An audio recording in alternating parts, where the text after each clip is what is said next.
اعوذ باللہ من الشیطان الرجیم بسم اللہ الرحمن الرحیم السلام علیکم ورحمۃ اللہ وبرکاتہ۔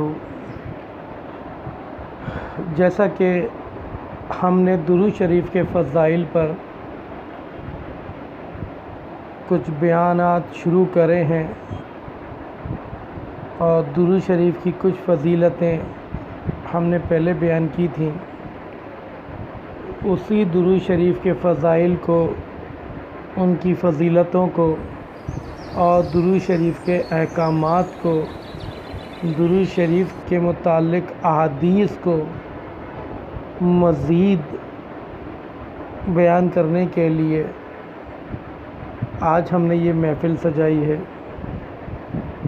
اللہ تعالیٰ سے دعا ہے کہ اللہ تعالیٰ ہماری اس محفل کو آپ صلی اللہ علیہ وآلہ وسلم کے وسیلے سے، آپ صلی اللہ علیہ وآلہ وسلم کے صدقے میں قبول فرمائے اور روز قیامت ہمیں سرخرو فرمائے۔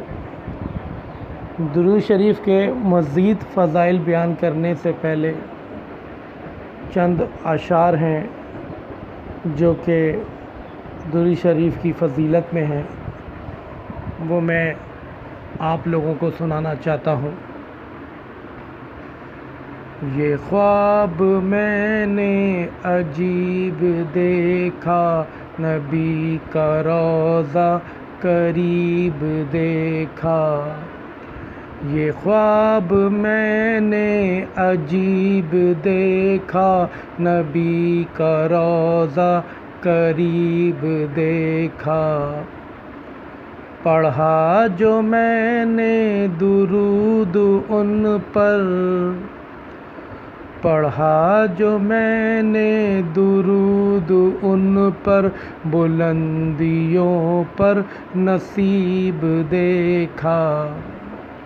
یہ خواب میں نے عجیب دیکھا، نبی کا روضہ قریب دیکھا۔ اللہ تعالیٰ ہمیں درود شریف کی محبت عطا فرمائے۔ درود شریف کے ذریعے اللہ تعالیٰ ہمیں آپ صلی اللہ علیہ وسلم کی محبت عطا فرمائے۔ دیکھیے، حدیث میں نقل ہے کہ قیامت میں کسی مومن کی نیکیاں اگر کم ہو جائیں گی تو آپ صلی اللہ علیہ وآلہ وسلم ایک پرچہ نکال کر میزان پر رکھ دیں گے۔ کیا ہوگا؟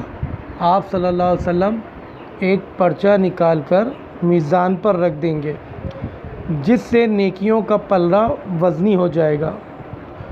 وہ مومن کہے گا، میرے ماں باپ آپ پر قربان ہیں، آپ کون ہیں؟ آپ کی صورت و سیرت کتنی اچھی ہے۔ آپ صلی اللہ علیہ وسلم فرمائیں گے، میں تیرا نبی ہوں اور یہ درود جو تو نے مجھ پہ پڑھا تھا آج تیرے کام آئے گا، تیری حاجت کے وقت میں نے اس کو ادا کر دیا۔ اس پر یہ اشکال نہ کیا جائے کہ ایک پرچہ میزان کے پلڑے کو کیسے جھکا دے گا۔ اس لیے اللہ جل شانہ کے ہاں اخلاص کی قدر ہے، اور جتنا بھی اخلاص زیادہ ہوگا اتنا ہی وزن پر بھاری ہوگا۔ جتنا زیادہ اخلاص ہوگا اتنا ہی وزن پر بھاری ہوگا۔ یعنی ایک ٹکڑا کاغذ کا جس پر کلمہ شہادت لکھا ہوا تھا، وہ 99 دفتروں کے مقابلے میں ہر دفتر اتنا بڑا کہ منتہائے نظر تک ڈھیر لگا ہوا ہو، مگر ایک پرچہ غالب آ گیا۔ کیوں؟ کیونکہ جو اس نے اخلاص کے ساتھ درود شریف پڑھا، اس کا وزن اتنا زیادہ بڑھ گیا کہ اللہ تعالیٰ نے اس پرچے والے پلڑے کو جھکا دیا۔ اسی طرح سے اللہ رب العزت نے حضرت علی رضی اللہ تعالیٰ کی زبان مبارک سے یہ روایت کروایا کہ حضور اقدس صلی اللہ علیہ وآلہ وسلم کا ارشاد ہے کہ جو مجھ پر تمہارا درود بھیجنا تمہاری دعاؤں کو محفوظ کرنے والا ہے۔ تمہارا مجھ پر درود بھیجنا تمہاری دعاؤں کو محفوظ کرنے والا ہے، تمہارے رب کی رضا کا سبب ہے، تمہارے اعمال کی زکوٰۃ ہے۔ حضرت انس کی حدیث سے حضور صلی اللہ علیہ وسلم کا یہ ارشاد نقل کیا گیا ہے کہ مجھ پر درود بھیجا کرو، اس لیے کہ مجھ پر درود تمہارے گناہوں کا کفارہ ہے۔ درود شریف بہت بابرکت اعمال میں سے ہے اور افضل ترین اعمال میں سے ہے، اور دین و دنیا دونوں میں سب سے زیادہ نفع دینے والا عمل ہے، اور اس کے علاوہ بہت سے ثواب جو سمجھدار کے لیے اس میں رغبت پیدا کرنے والے، ایسے سمجھدار جو اعمال کے ذخیروں کو جمع کرنے پر حریص ہو اور ذخائر اعمال کے ثمرات حاصل کرنا چاہتا ہو، اس کے لیے درود شریف ایک بہت ہی اہم عبادت بن جاتی ہے۔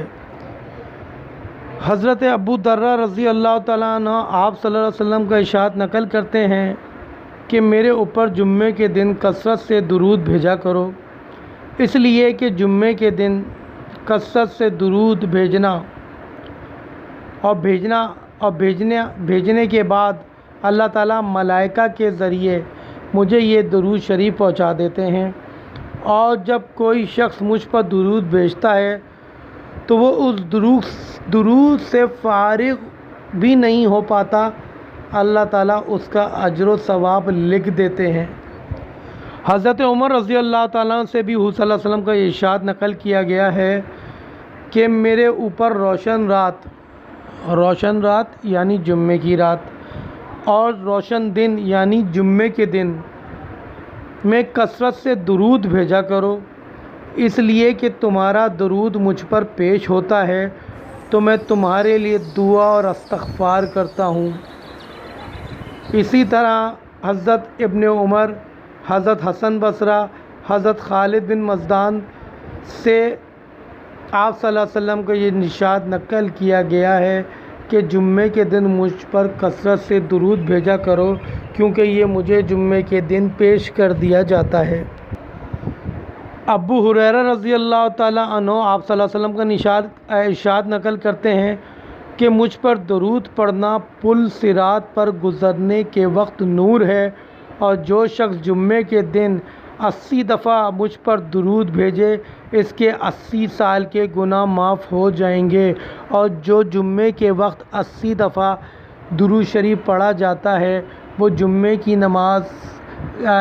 جو جمعے کے دن عصر کی نماز کے بعد اللہم صلی علی سیدنا محمد اللہم صلی علی سیدنا محمد وعلی آل سیدنا محمد وبارک وسلم۔ ایک اور صحابی رسول صلی اللہ علیہ وآلہ وسلم آپ صلی اللہ علیہ وسلم کا یہ ارشاد نقل کرتے ہیں کہ جو شخص اس طرح کہے اللہم صلی علی محمد وانزلہ المقعد المقرب عندک یوم القیامہ، اس کے لیے میری شفاعت واجب ہو جاتی ہے۔ کتنی بڑی نعمت ہے کہ اس درود شریف کو پڑھا جائے، اللہم صلی علی محمد وانزلہ المقعد المقرب عندک یوم القیامہ، اس کے لیے آپ صلی اللہ علیہ وسلم کی شفاعت واجب ہو جائے۔ کتنا زبان پہ ہلکا عمل ہے، لیکن اللہ تعالیٰ نے اس کی فضیلت کیا رکھی ہے کہ آپ صلی اللہ علیہ وآلہ وسلم کی شفاعت واجب ہو جاتی ہے۔ اسی طرح حضرت عباس رضی اللہ تعالیٰ عنہ آپ صلی اللہ علیہ وآلہ وسلم کا یہ ارشاد نقل کرتے ہیں کہ جو شخص یہ دعا کرے جزا اللہ ان محمدا محو آلہ، جزا اللہ ان محمدا محو آلہ، ترجمہ اس کا کیا ہے؟ اللہ جل شانہ جزا دے محمد صلی اللہ علیہ وآلہ وسلم کو ہم لوگوں کی طرف سے جس بدلے کے وہ مستحق ہیں، تو اس کا ثواب اتنا ہے کہ فرشتوں کو 1000 دن تک مشقت میں ڈال دے گا، یعنی فرشتے 1000 دن تک اس کا اجر و ثواب لکھتے رہیں گے۔ یہ جو دعا ہے جو میں نے ابھی پڑھی، جزا اللہ ان محمدن محو آلہ، یہ فرشتوں کو مشقت میں ڈال دے گی۔ ابو فضل کمانی کہتے ہیں کہ ایک شخص خراساں سے میرے پاس آیا اور اس نے یہ بیان کیا کہ میں نے مدینہ پاک میں آپ صلی اللہ علیہ وآلہ وسلم کی زیارت کی تو آپ صلی اللہ علیہ وآلہ وسلم نے یہ ارشاد فرمایا کہ جب تو ہمدان جائے تو ابو فضل من زیرک کو میری طرف سے سلام کہہ دینا۔ میں نے عرض کیا یا رسول اللہ یہ کیا بات ہے؟ تو آپ صلی اللہ علیہ وآلہ وسلم نے ارشاد فرمایا وہ مجھ پر روزانہ 100 مرتبہ یا اس سے بھی زیادہ یہ درود پڑھا کرتا ہے، اللہم صلی علی محمد النبی الامی وعلی آل محمد جزا اللہ محمد صلی اللہ علیہ وسلم عنا محو آلہ، اللہم صلی علی محمد النبی الامی وعلی آل محمد جزا اللہ محمد صلی اللہ علیہ وسلم عنا محو آلہ۔ ابو فضل کہتے ہیں کہ میں نے اس شخص کو آپ صلی اللہ علیہ وآلہ وسلم کے خواب بتانے کے بعد کچھ غلہ دینا چاہا تو اس نے یہ کہہ کر انکار کر دیا کہ میں آپ صلی اللہ علیہ وآلہ وسلم کے پیام کو بیچتا نہیں، یعنی اس کا کوئی معاوضہ نہیں لیتا۔ ابو فضل کہتے ہیں اس کے بعد میں نے اس شخص کو کبھی نہیں دیکھا۔ حضرت انس رضی اللہ تعالیٰ فرماتے ہیں کہ آپ صلی اللہ علیہ وسلم جب مسجد میں داخل ہوتے تو پڑھا کرتے بسم اللہ اللہم صلی علی محمد، اور جب باہر تشریف لاتے تب بھی پڑھا کرتے بسم اللہ اللہم صلی علی محمد۔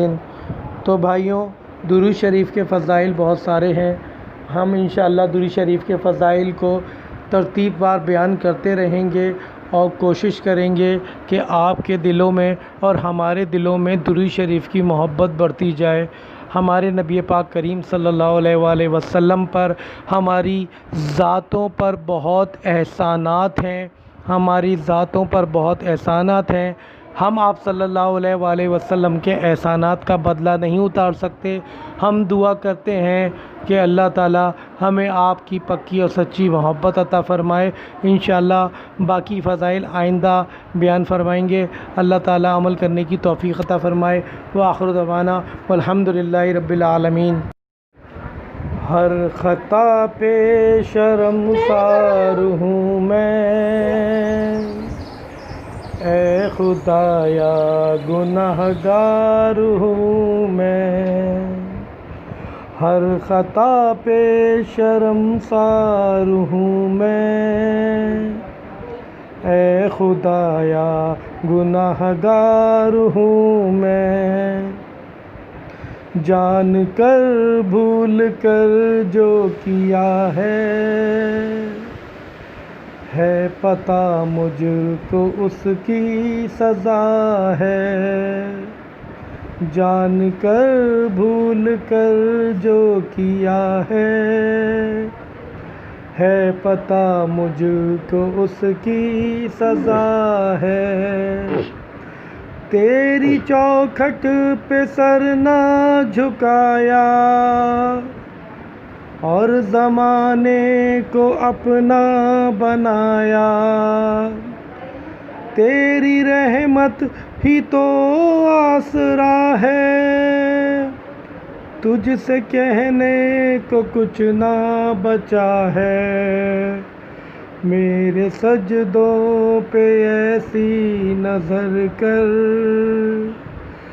میں اندھیروں میں ہوں تو سحر کر، ان دعاؤں میں ایسا اثر دے،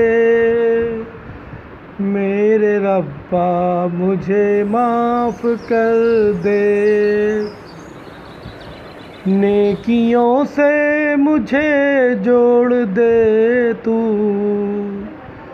اور میرا رخ ادھر موڑ دے تو، ایسا رستہ مجھے تو دکھا، ہر خطا پہ شرمسار ہوں میں، اے خدایا گناہ گار ہوں میں، ہر خطا پہ شرمسار ہوں میں، اے خدایا گناہ گار ہوں میں، اے خدایا گناہ گار ہوں میں۔